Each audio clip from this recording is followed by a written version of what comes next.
Derren Brown made his television debut in the year 2000 with the first episode of his Mind Control series. 3 one-hour-long specials were produced between 2000 and 2002, followed by a full series of 6 more episodes in 2003, which combined new footage with the best parts from the previous hour-long specials. These shows revolved around Derren performing a series of mind-reading tricks and psychological illusions, demonstrating his ability to predict behavior, influence decisions, and seemingly access private thoughts. In every show, Derren always reassures us that no stooges are used and the feats we see are achieved through magic, suggestion, psychology, misdirection, and showmanship.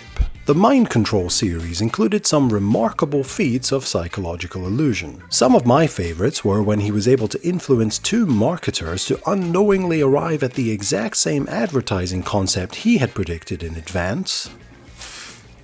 It's a harp playing bear. Yeah. God. You've gone... When he caused commuters on the London Underground to forget what stop they were supposed to get off at. Just trying to find it at the moment.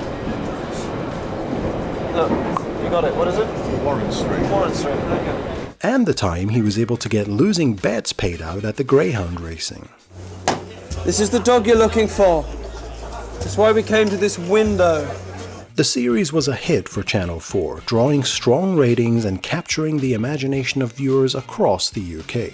Audiences were fascinated by Derren's mix of showmanship and psychological illusions, and the shows helped propel Derren into the public spotlight. But Derren was already thinking bigger. He wanted to pull off a stunt that would push his abilities to the limits of what was possible, something more daring, more shocking, and truly unforgettable, something that would leave the nation holding its breath, and this is where the idea of playing Russian roulette live on TV came from. Derren said, "I wanted to do something that would make exciting TV, and I wanted to find out if I could do it. You're always trying to push the boundaries, to push things forward." The premise was scarily simple. Derren would have someone load 1 bullet into a revolver and then proceed to fire the gun at his head until he came to the chamber he thought the bullet was in, at which point he would fire it in the opposite direction. But who would be the one to load the bullet into the gun? Well, how Derren came to this decision would make up the majority of the TV special, culminating in the nail-biting game of Russian roulette at the end. Let's now take a look back at how this iconic piece of television history unfolded.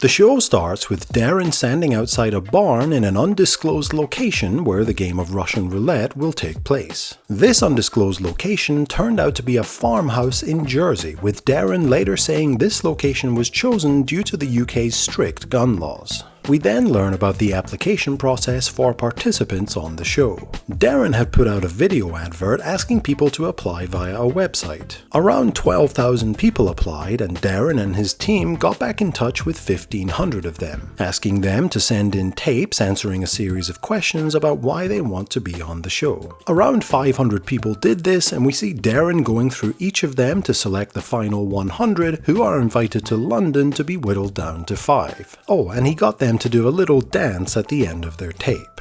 Next, we see Derren playing a game in a market in London, where the participant has to hide his bracelet under one of 3 cups, and Derren correctly predicts which cup it's under. He then does the same thing with 4 cups and then with 6 cups, telling us that Russian roulette will essentially just be a more advanced version of this same game. Next, we see the process of whittling the 100 remaining participants down to a final 5. First, Derren greets everyone and then brings them into a room with chairs and asks everyone to take a seat. However, there are only 90 chairs, meaning the slowest 10 contestants are already eliminated. Derren then eliminates everyone sitting in the back row as well as the front row, saying that those in the back are likely unassertive and nervous, and those in the front row are way too eager to shoot him in the head. Next, the remaining 70 contestants play a game called Cross the Room, where they're given 5 minutes to decide whether they want to cross the room or not, and at the end, one side will be eliminated. Derren chooses some people that must cross the room, and then the participants have 5 minutes to make their minds up. I swear to God, if you cross the room and sit on that side, you're through to the next round.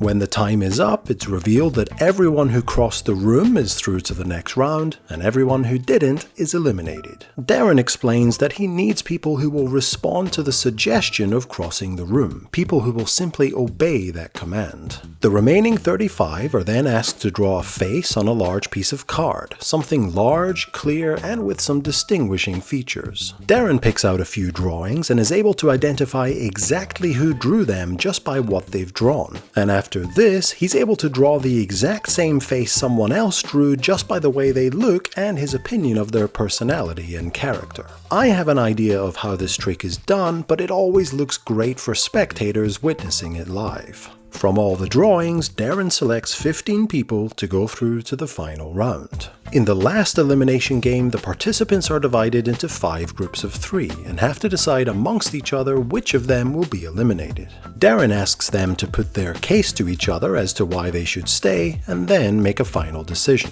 The twist here though is that those people who were selected to be eliminated from their group are actually the final 5 who will travel with Derren to the location for Russian Roulette. The rest are eliminated. Derren explains here that he would rather have someone who is modest and compliant rather than a shrewd, calculating opportunist. Derren had actually predicted which 5 would be chosen from the groups before they began to decide, but he actually got one name wrong here, writing David instead of a second Daniel, although this wasn't acknowledged on the show. Following this, the 5 remaining participants learn about the gun that will be used, how to load a bullet into it, and see the damage that would be caused even with a blank round.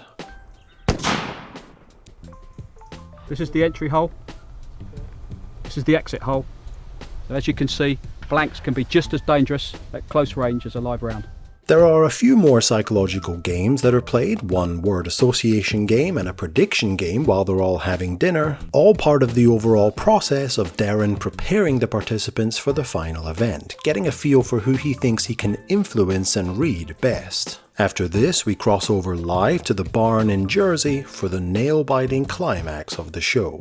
To whittle the participants from 5 to 1, Derren has each of them think of a word, which he then tries to guess. He fails to guess Daniel L's word correctly and decides to eliminate him from the process. He then guesses the exact word the other Daniel chose, keeping him in the game. And he's very close on Jamie's word of kite, but decides that his choice of word implies that he's effectively flying above the process and looking down on it. And Derren doesn't want to use someone like that, so eliminates him from contention. He then gets very close with both James and Warren's words, and after eliminating Daniel, Derren finally decides to choose James to be the one to load the gun. Derren explains to James that he chose him because he feels he's the only one that has really embraced the reality of what Derren is going to do, as well as being able to read him well. James is then given one final refresher with the armorer before the game of Russian Roulette begins.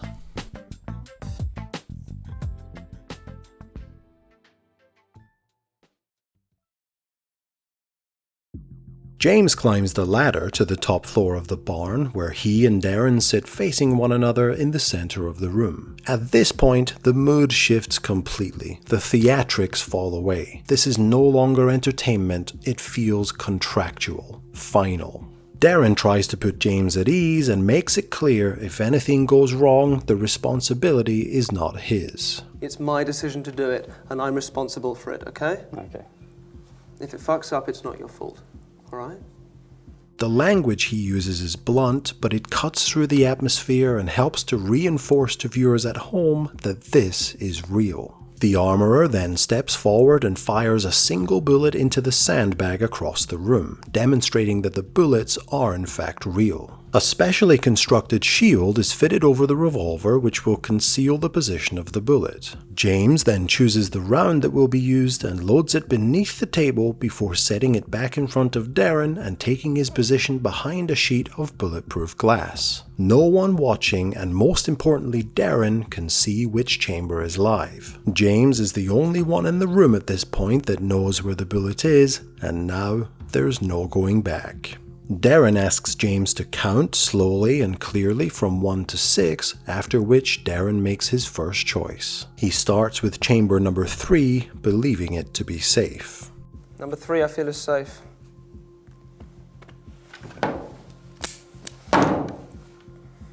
Next is chamber number 4, which Derren also feels is safe.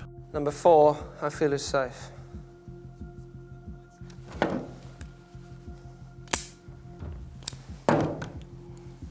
But then at number 5, Derren shoots away at the sandbag expecting the bullet to be in that chamber, but it's not. And what follows is just over a minute of complete silence as the nation watches on.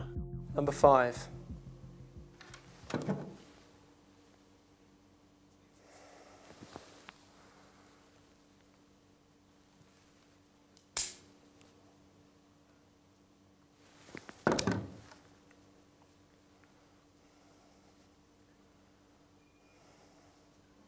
A slight hesitation halfway through makes us feel that Derren might not get this right, but after what felt like an absolute eternity, it finally comes to an end.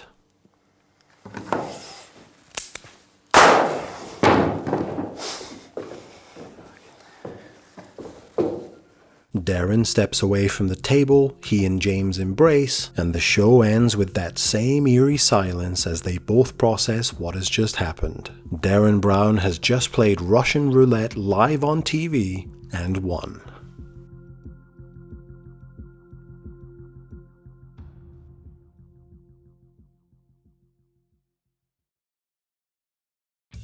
The reaction to the show was immediate, and Russian Roulette became one of the most talked about television events of the year, perhaps of all time. Channel 4 had taken a huge risk, but it had paid off. For many, it was gripping, daring, dramatic, and unlike anything British television had attempted before. But as can be expected with something of this magnitude, it wasn't without controversy, as some questioned whether it should ever have been allowed to air. However, regardless of where people stood, one thing was certainly undeniable. Everyone was talking about it.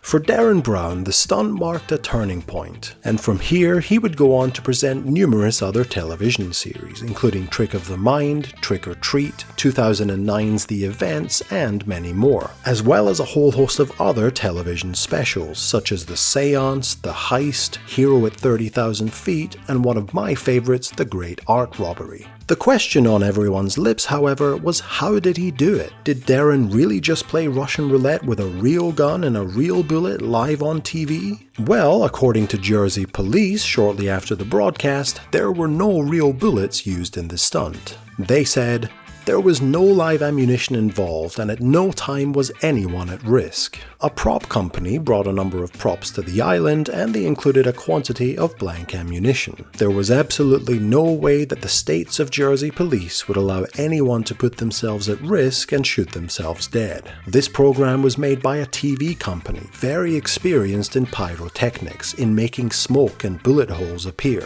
It was no different to a film which uses special effects. But we saw earlier in the broadcast that even a blank fired at close range to the head would be deadly. So did it really make a difference if it was a real bullet or a blank? There are many theories out there on the methods Derren used, but here's my take on how it was done. The most important part of this stunt is the gun itself, and I believe the gun Derren used was a prop gun that looked almost identical to the real thing. In fact, so identical that even James could inspect it and not suspect a thing. I believe that James really did load a blank bullet into the chamber, but the prop gun was set up in such a way that it would never actually fire any bullets that were in the chamber. I think the gun contained a special contraption that would create a loud bang and a flash when the trigger was pulled, alongside another mechanism, such as pressing a button or switch on the side of the gun. When Derren makes his final move, notice how we don't actually see the gun at the moment when it's fired. It's off the screen to the left, and I think this was to hide what was really going on with the prop gun, as something wouldn't have looked right. As for the holes in the sandbag, one from the armourer earlier and one from Derren, this can be easily achieved with small devices hidden in the sandbag designed to create a hole, triggered by a stagehand off screen. If this theory is true, that would mean it didn't matter at all who loaded the bullet into the gun. The result would have been exactly the same. Again, this is just one theory on how the trick could have been pulled off, and I'd love to hear your thoughts down below on how you think Derren did it. There's one thing you can say about Russian Roulette for a fact: it became a defining moment of early 2000s British TV. It was dangerous, uncomfortable, completely gripping, and more than 20 years later, it still stands as one of the boldest live stunts ever attempted on British television. Whether you saw it as genius, madness, or somewhere in between, you probably remember exactly where you were when you watched it.